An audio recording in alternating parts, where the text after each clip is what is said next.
Esta é uma ministração da Igreja Cristã da Família do Butantã, formando Jesus em nós. Hoje é Dia das Mães. Normalmente temos aqui a casa cheia. Normalmente temos as crianças aqui cantando. Tínhamos uma programação para esse dia, alguns meses atrás. O nosso culto especial do Dia das Mães. Vai ser um pouco diferente, mas eu não quero deixar passar essa oportunidade de falar com você que é mãe. E também um pouco mais abrangente, você que é mulher. Porque esse papel de mãe,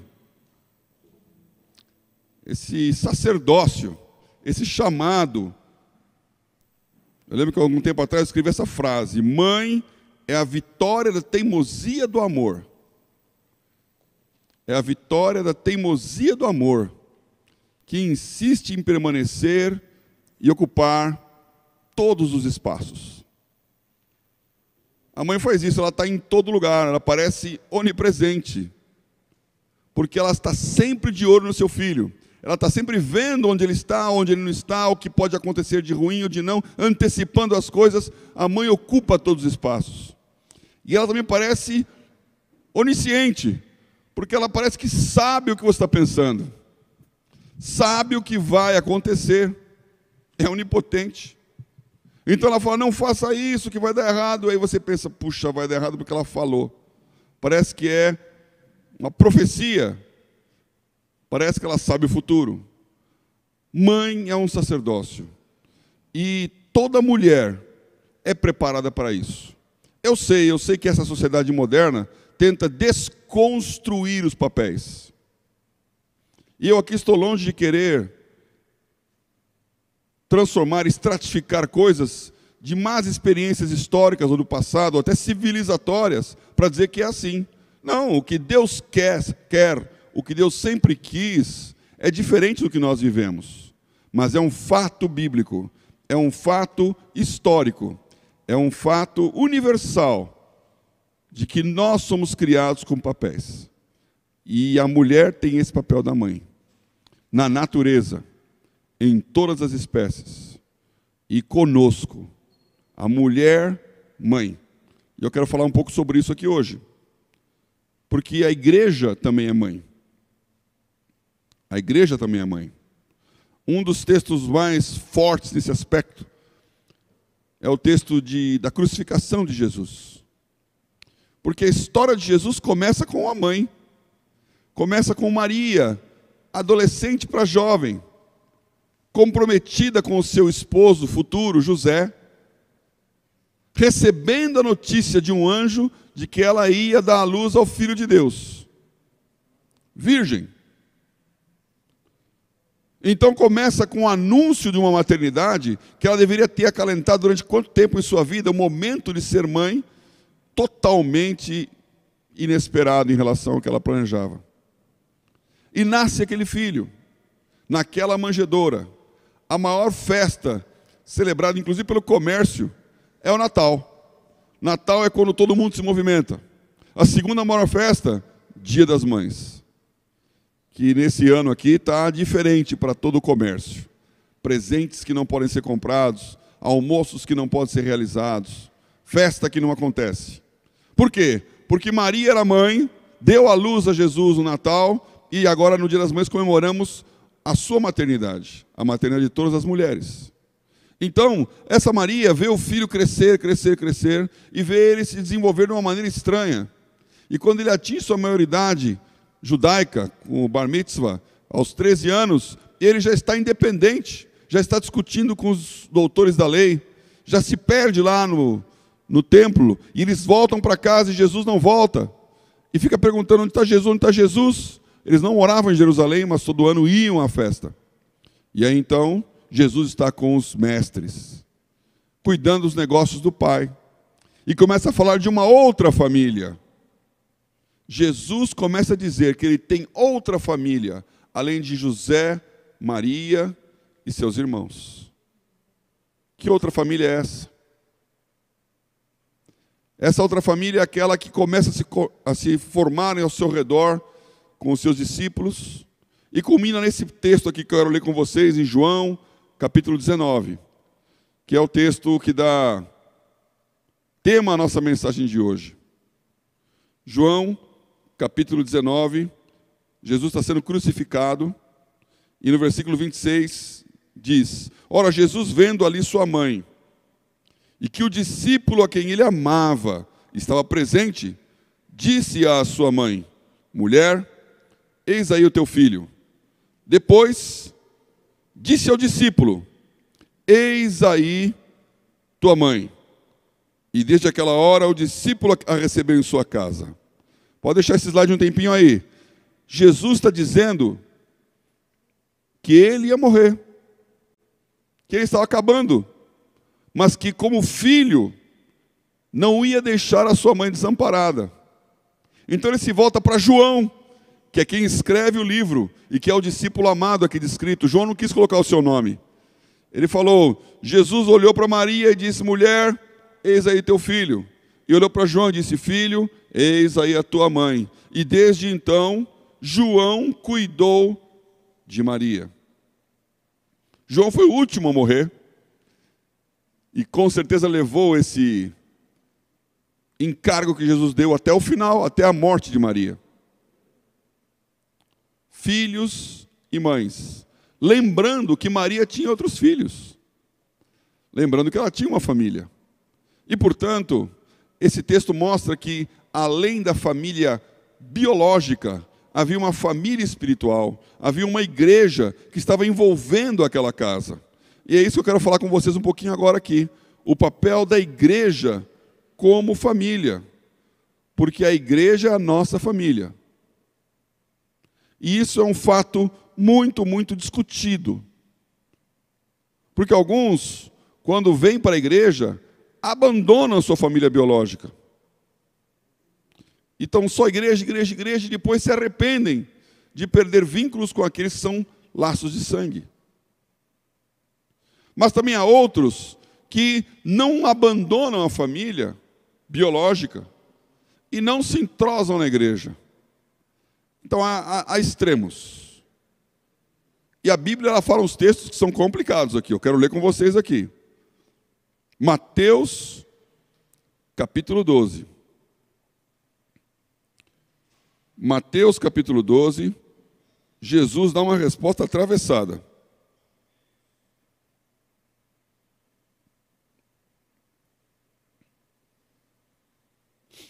Jesus está falando com a multidão.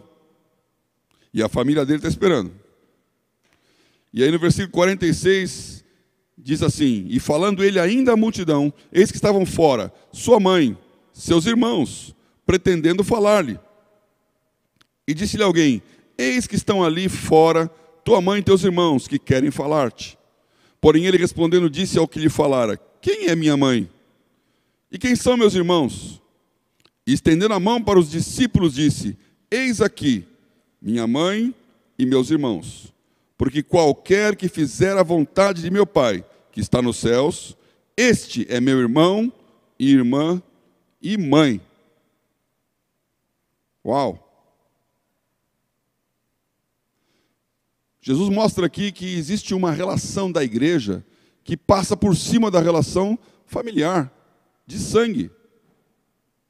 E aparentemente está dizendo assim: olha, deixa eles lá, porque vocês são minha família.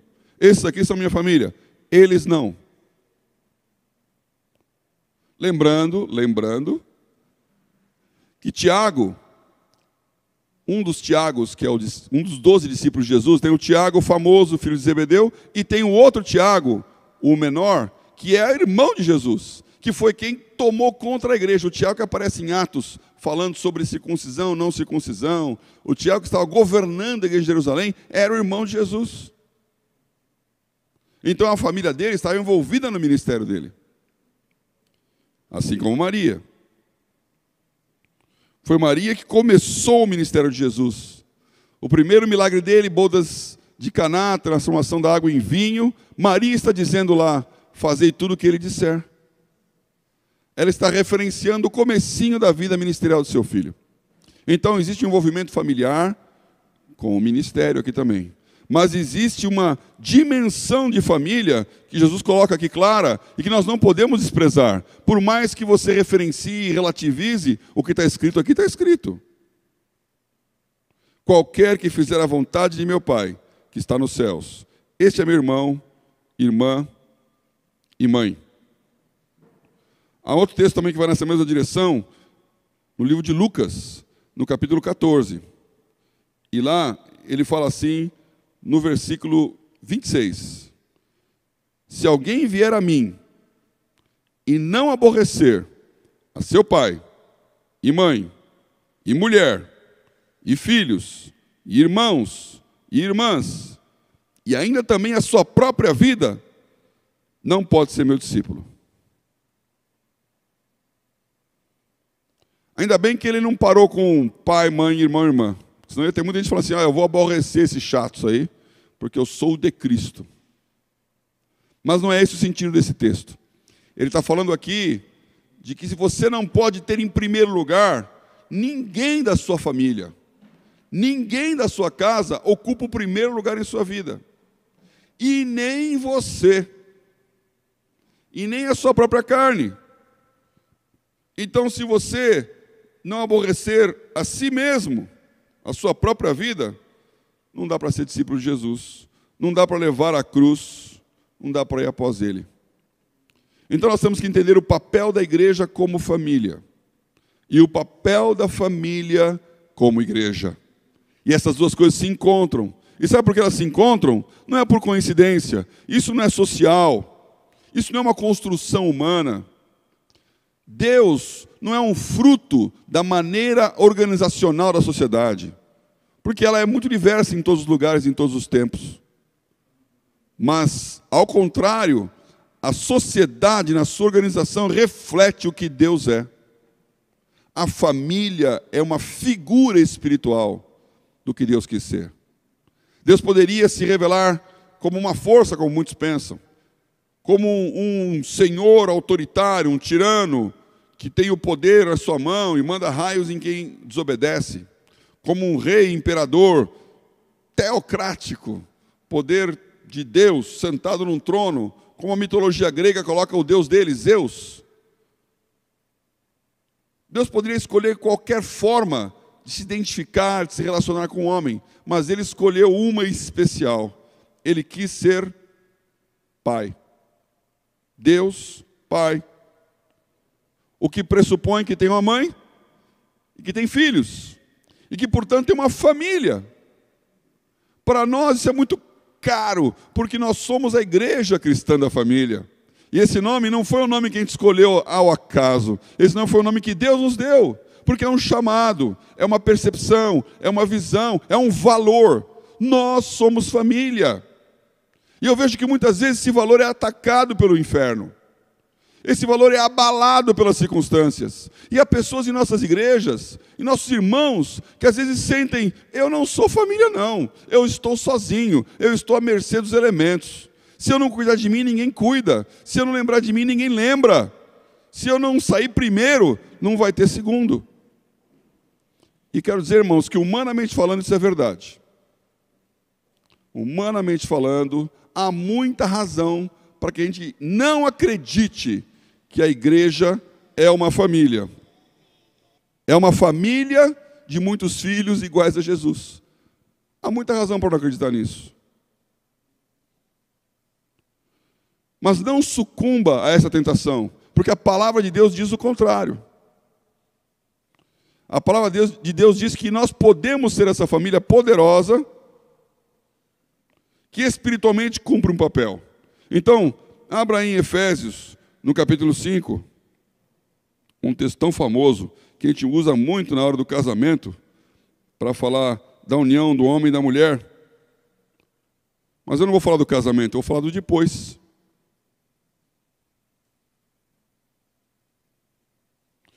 Vou ler a partir do versículo 30.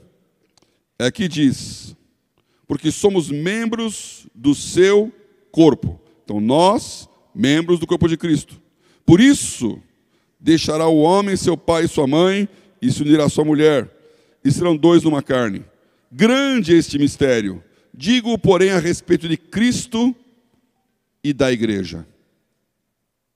Hoje eu quero homenagear minha mãe, que é Dia das Mães, e ela é professora de português, entre outras coisas que ela foi. Sempre prezou pelo português, então todos nós em casa temos que falar direitinho. A gente erra, às vezes, uma conjugação, uma vírgula, é uma bronca. E a palavra por isso tem um grande valor aqui nesse português. O versículo 31 começa com: por isso deixará o homem seu pai e sua mãe. Em razão de, por causa. Por causa do quê? Do que vem antes. E o que vem antes é porque somos membros do seu corpo. Então, meu irmão, pelo fato de sermos igreja, um homem casa com uma mulher e se torna um só. E isto é um mistério. E o mistério não é o casamento humano. O mistério é o casamento de Cristo e da igreja. Porque é como Jesus colocou lá no outro 12 de Mateus. Quem obedece à vontade de Deus é meu pai, é meu irmão, é minha irmã, é minha mãe. Misturam-se os papéis. Então a igreja, um momento, ela é a mãe que gera filhos em seu ventre, que traz à luz filhos para Deus. Em outro momento, é uma comunidade de irmãos, cada um no lugar do corpo, coordenadamente trabalhando, aperfeiçoando a cabeça que é Jesus. É um mistério. É um mistério que somos um corpo, em que eu sou um pedaço dele e Cristo é a cabeça. É um mistério que eu sou o irmão do meu irmão, e ao mesmo tempo os irmãos têm mãe, e a mãe é a igreja. Há um senso de comunidade, há um senso de unidade, há um senso de propósito que está por trás desse mistério aqui na palavra de Deus. O papel da mãe. O papel espiritual da mãe. E para falar um pouquinho sobre isso então, eu disse, quero falar sobre as mulheres e sobre a mãe, eu vou tomar a liberdade de usar a minha mãe aqui. Porque você não chega a ser mãe impunemente. Isso é um treinamento. Isso é um preparo. Isso é um destino que já vem traçado quando você nasce. Nasce mulher. Nós cremos no nascimento e na escolha biológica de Deus para a nossa vida. Para um papel. Então, a mãe já é mãe quando é pequenininha e pensando no seu futuro. Eu fiquei olhando aqui as fotos que eu tinha em casa da minha mãe. E fiz aqui um recorrido. Então, passa o slide aqui. Mãe antes de ser mãe. Nessa foto, minha mãe tinha 19 anos. 19 anos, já era professora, formada em escola normal, já tinha saído de Santos, onde ela nasceu, e estava dando aula numa escola do interior. Olhando essa foto, eu penso em todos os nossos adolescentes, todos os nossos jovens, turminha do Oxis aí. Você que está com 17, 18, 19, e está pensando na vida, está pensando na profissão, está pensando no relacionamento. Eu ainda perguntei, mãe, quem tirou essa foto? Falei, essa foto aí, quem tirou foi um cara que estava muito afim dela. E não era meu pai.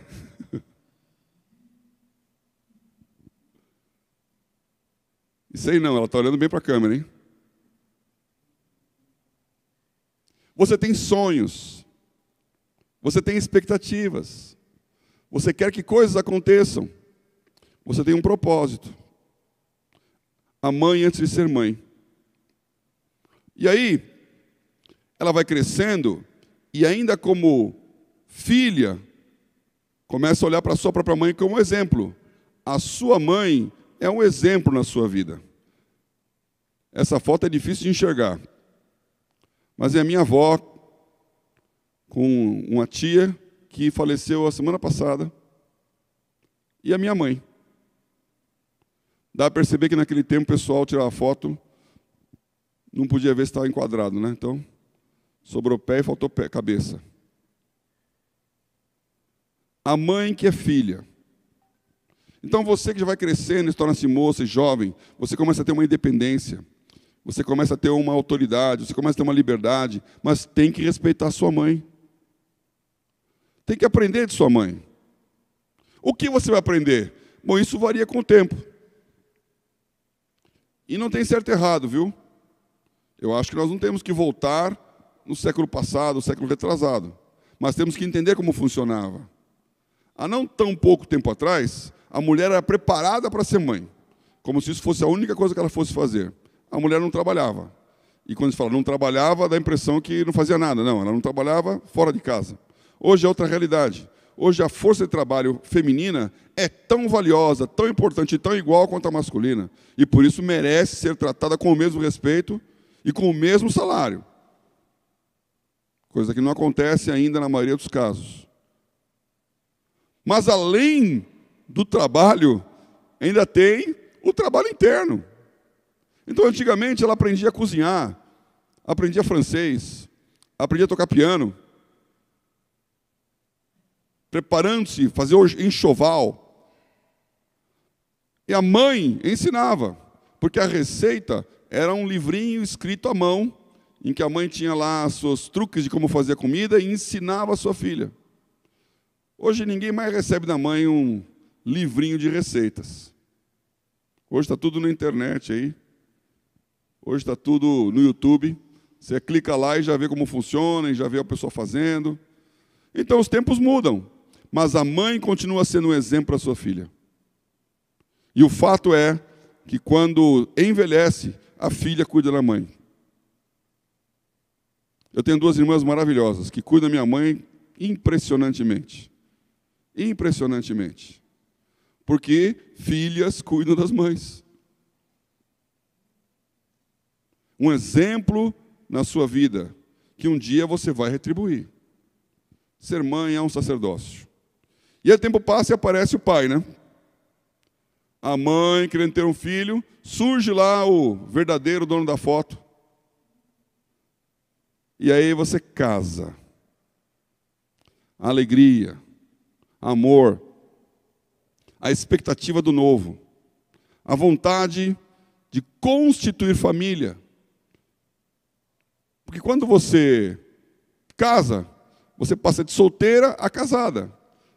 Durante muito tempo, isso parece que era o grande sonho de todas as mulheres, né? Casar. Com certeza ainda tem, graças a Deus, gente que quer casar. Mas o casamento não é o final da história. Porque todos os contos de fadas são assim, né? Luta, luta, luta, a Branca de Neve, a Bela Adormecida, e depois que o dragão foi embora, que a bruxa foi embora, viveram felizes para sempre. Essa frase parece tão simplesinha, né? Mas a história começa quando você casa. Ela não termina. Não é um monte de lutas para depois, então, férias eternas com a felicidade. Você casa e começa uma história. Você casa e deixa de ser solteira para ser um casal. Uma só carne. Esse mistério de Efésios. E aí, então, vem um filho. E aí você deixa de ser casal e passa a ser família. Então, também aconteceu assim com a minha mãe. Nasce o primeiro filho. E aí aparece ele aí, ó. Um filho. Não me reconheço. Tinha pouco cabelo. Nasceu o primeiro filho. Muda a história de uma casa quando nasce uma criança. O tempo, a dedicação, as prioridades. Minha mãe, dando aula, professora, morava em São Paulo, dava aula em Guarulhos, ônibus.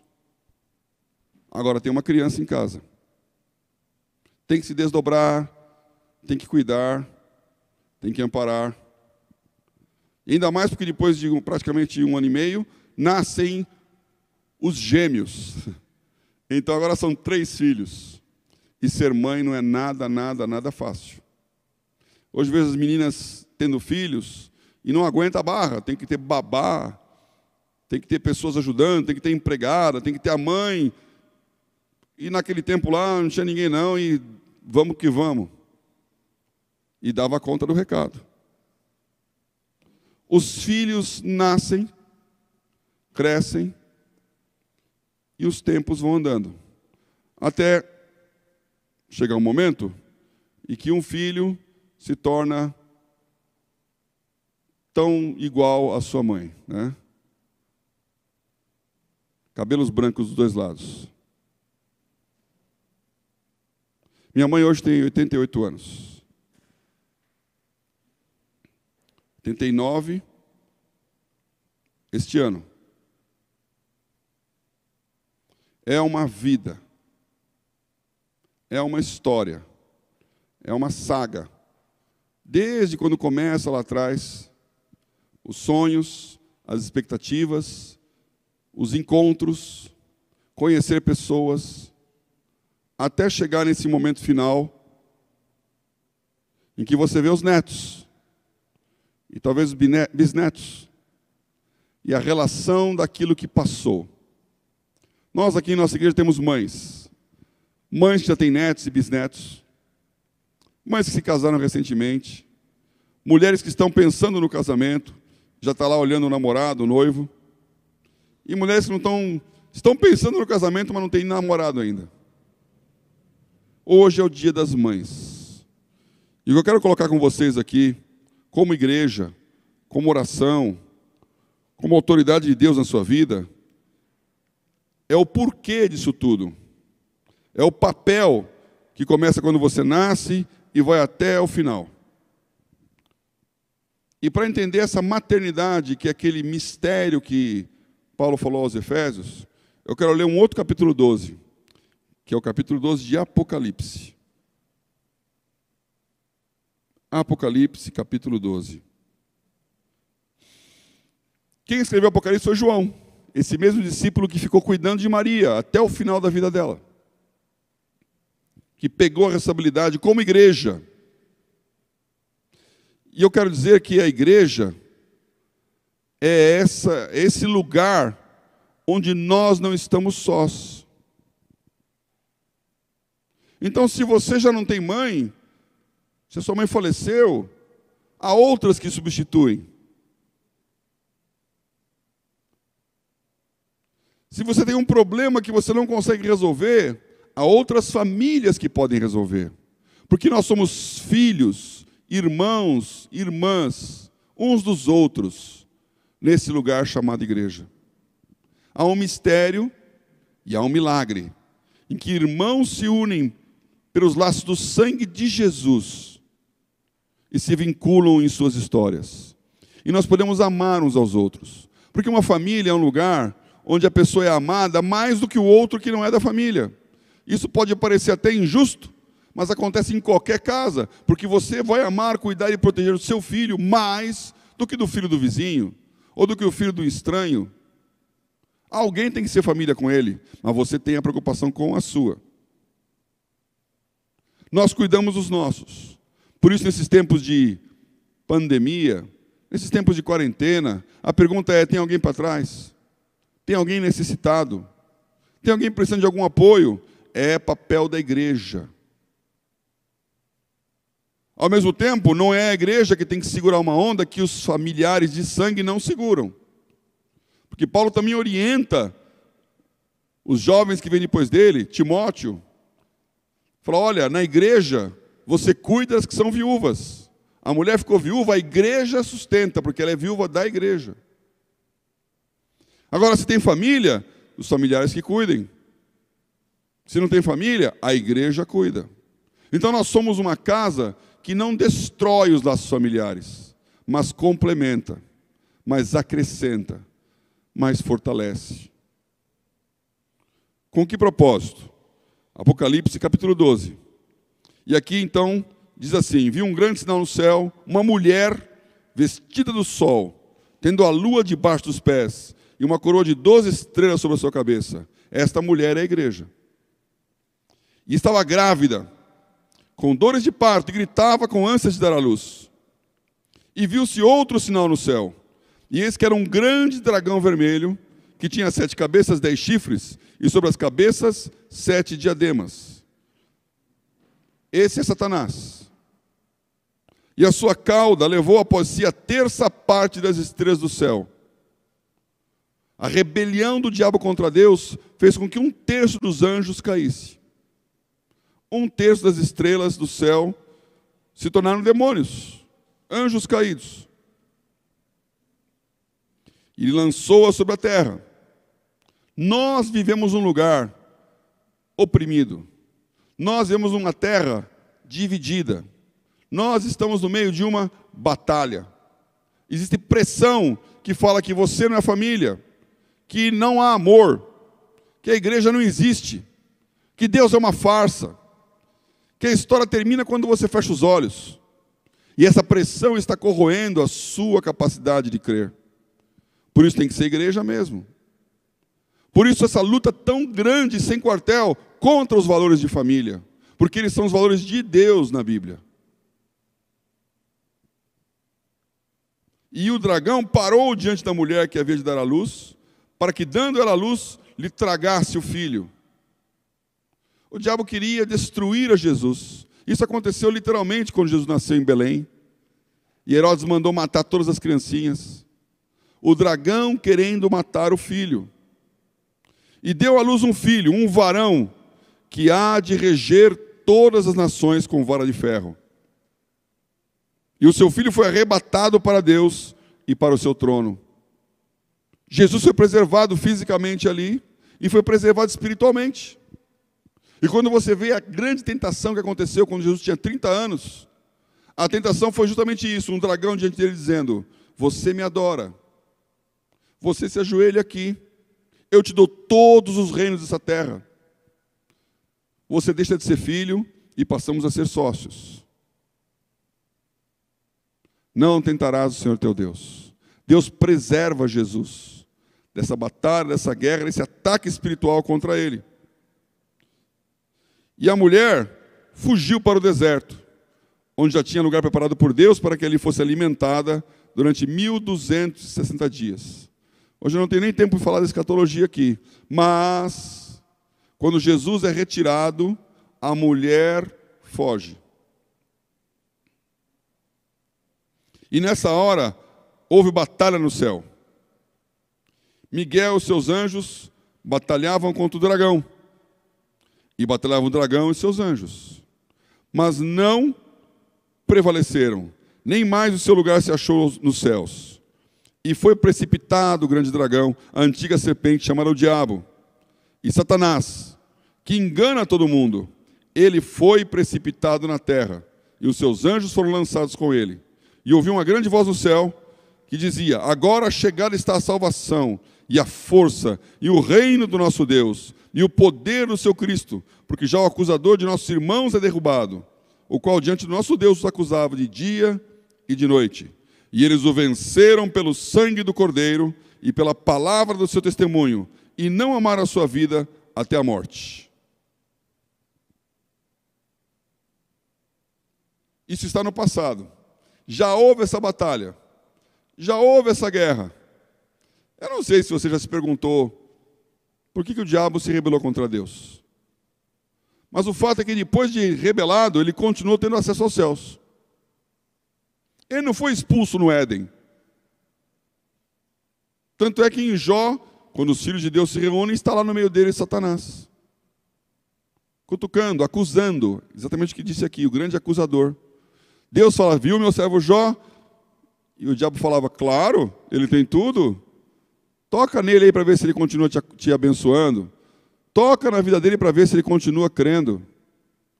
Faz ele perder alguma coisa para ver se ele continua se considerando cristão, crente, dando glória a Deus. O diabo sempre te acusa. O diabo sempre nos acusa. Satanás é o nome que quer dizer isso. É caluniador, é acusador. Ele fala o nosso erro quando erramos, e ele inventa uma mentira quando não erramos. E essa batalha destruiu a capacidade do inferno. Nessa batalha, Satanás perdeu a guerra. Não vai haver uma vitória. Já houve uma vitória. Essa decisão já foi tomada. Jesus já venceu essa guerra. Nós ainda não podemos ver tudo, mas ele já venceu. É exatamente como essa situação que estamos vivendo esses dias. Nós estamos lutando aqui, tem coisas acontecendo, mas já existe uma vitória. Você já está dentro de uma vitória. E a diferença é, como acontece aqui, quando ele cai, João diz: ai dos que habitam na terra e no mar, porque o diabo desceu a vós com grande ira, sabendo que já tem pouco tempo. E quando o dragão viu que fora lançado na terra, perseguiu a mulher que dera luz ao varão. Tem uma alergia esse texto. Nada de perseguição.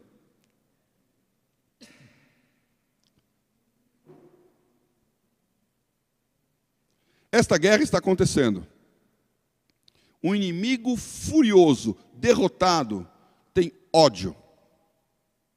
Eu lembro de ver os documentários da Segunda Guerra Mundial, quando a Alemanha de Hitler já estava derrotada. E não o povo alemão, mas aquela liderança alemã, com ódio, vendo que não tinha mais como ganhar a guerra, acelerou a morte dos judeus. Acelerou, aí vieram as câmaras de gás. Estão famosas as câmaras de gás, para matar em massa as pessoas dos campos de concentração, não só judeus. Por quê? Porque eles queriam que morressem. Eu não vou ganhar, nem você. Eu vou morrer, você vai junto. O diabo tem esse ódio no coração contra você. Ele quer a sua morte. Por isso que a Bíblia fala que ele veio para roubar, matar e destruir. Você não pode acreditar nesse inimigo. Você não pode entrar na onda daquele que se transveste de um anjo de luz e aparentemente está fazendo todo bem. Fala palavras bonitas, mas tem ódio no coração. Então eu quero aqui orar hoje com você pelas situações em que as pessoas que estão à sua volta têm ódio no coração. Tem rebelião, tem ira, tem amargura, querem o mal umas das outras. Um radicalismo, que é o radicalismo desde aquela época, do dragão contra a mulher, do diabo contra a igreja. O Filho veio para salvar. O Filho veio para libertar. O Filho veio para dar alegria à mãe. E se há uma coisa que deixa uma mãe feliz, é ver o filho bem. A mãe não está pensando nela. Ela está guardando dinheiro para que o filho tenha dinheiro.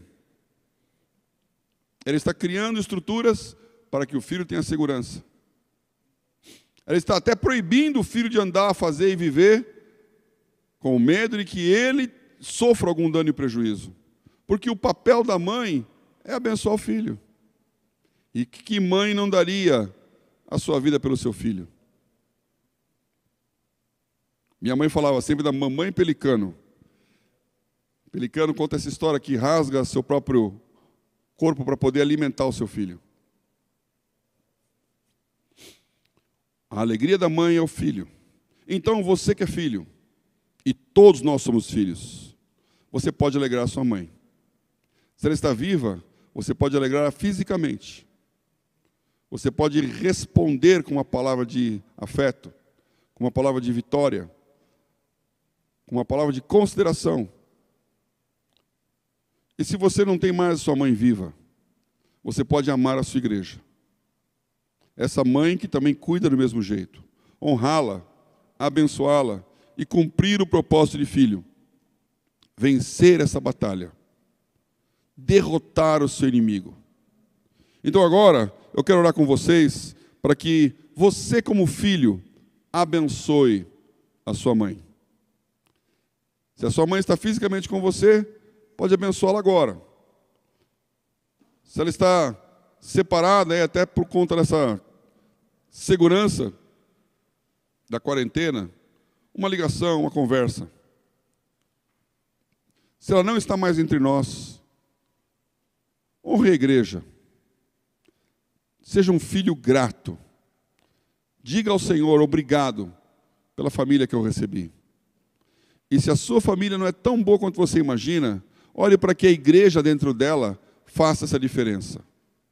Porque a igreja pode abençoar a mulher, a igreja pode abençoar o filho.